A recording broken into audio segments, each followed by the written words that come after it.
pinadala niya yung kanyang sariling anak para hatulan yung kasalanan sa pamamagitan ng laman. Diba? Bagamat nag-anyong lamang sana rin naman ng Panginoong Hesus, katulad natin, hindi siya kailanman nadumisan o nagkasala. Doon niya ipinakita kung tinalo yung kasalanan, hinatulan ng Diyos sa pamamagitan ng laman at kasalanan. Parang talong-talong ng Diyos yung kasalanan. Hinatulan ng Diyos ang kasalanan sa pamamagitan ng magsusugo sa kanyang anak na nag-anyong lamang sa langit. Okay? So, in verse 4, that the ordinance of the law might be fulfilled in us who walk not after the flesh, but after the Spirit. Diba? Hindi lamang po yung ating pagbubautismo ito lang po natatapos.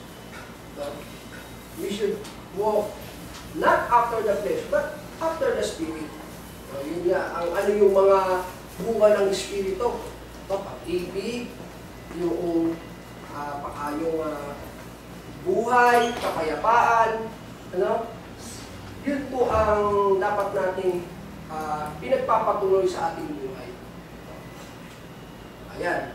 So, yun po yung tatlong kautusan na binabanggit ko po. Sa Tagalog po, upang ang kahilingan ng kautusan ay matupad sa atin, na hindi na magsisilakad ayon sa laman, kundi ayon sa Espiritu. So, to make it clear, it was the law of Spirit of life in Christ Jesus that made us free. Yan ang hindi kayang gawin ng kautusan ni Moises. Yan yung paglilinaw. Kaya mas higit nakautusan kaysa doon sa kautusan ni Moises. Because ito yung hindi magawa ng kautusan ni Moises. But, having said that, yung ating mga binasa at pinaliwanag, my point is to prove that Ten Commandments still reflect God's moral law. Pinakita ko po sa inyo na ito po kautusan ni Moses ay hindi nakakapagpalaya.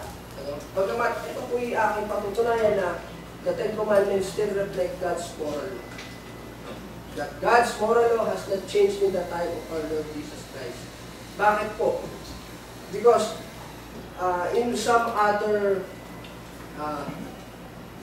yung way of preaching ng ibang mga ngaral, maaaring mapapakinggan natin sa social media na mga iba't ibang pagtuturo tungkol dito sa 10 kautusan na ito.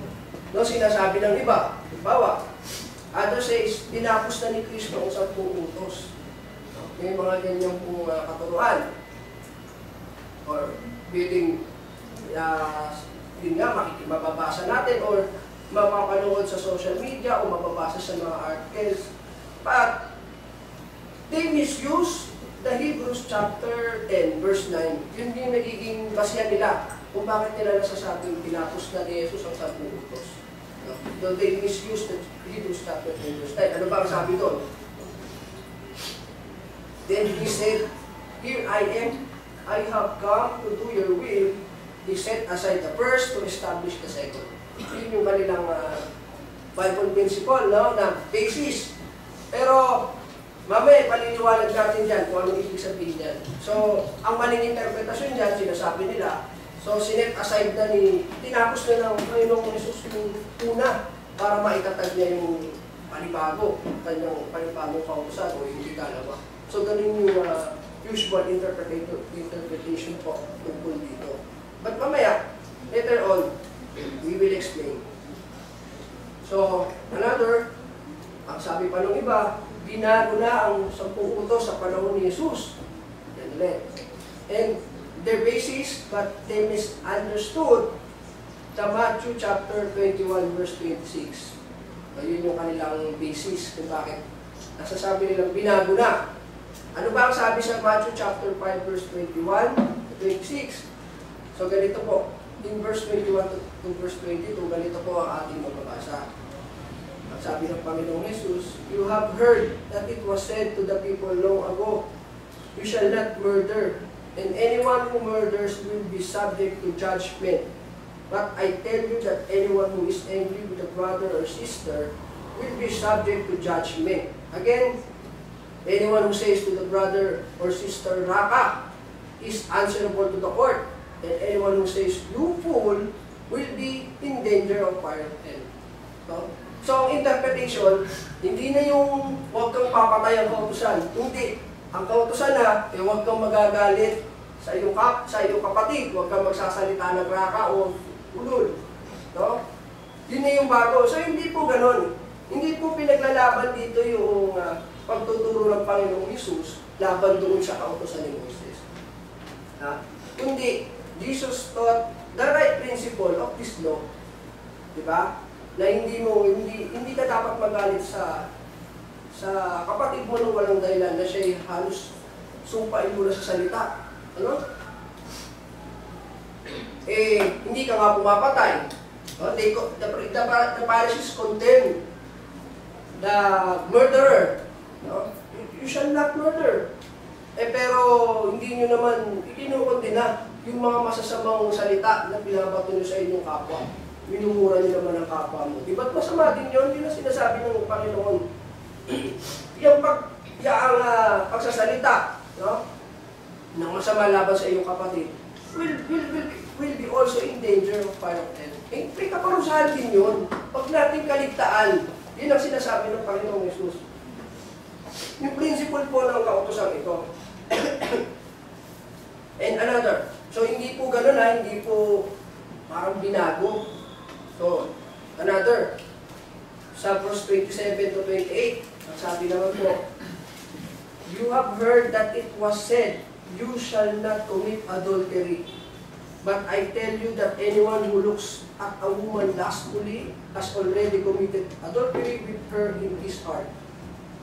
Ang usual na interpretation, so hindi na kautusan yung you shall not commit adultery, kundi ang kautusan na tumingin ka pa lang ng may pagnanasa sa isang babae, pangangalo niya na.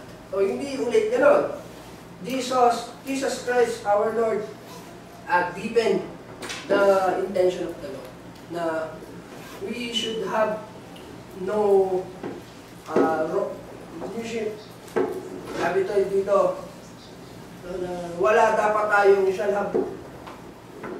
have no wrong desire. You should have God is not only prohibited the actual adultery, no? But also the wrong desire of a person. Hindi lamang po yung actual, no? Yung actual na pangangano niya, kundi yung wrong intention, yung wrong desire ng tao. No?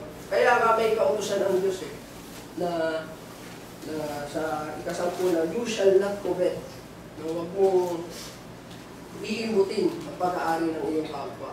Kasi sa batas po nating mga tao, kaya nating i-prosecute, kaya nating hakulan yung mga cases o mga kasalanan na makomit ng tao externally. So, yung mga pag-commit ng kautusan ng mga batas.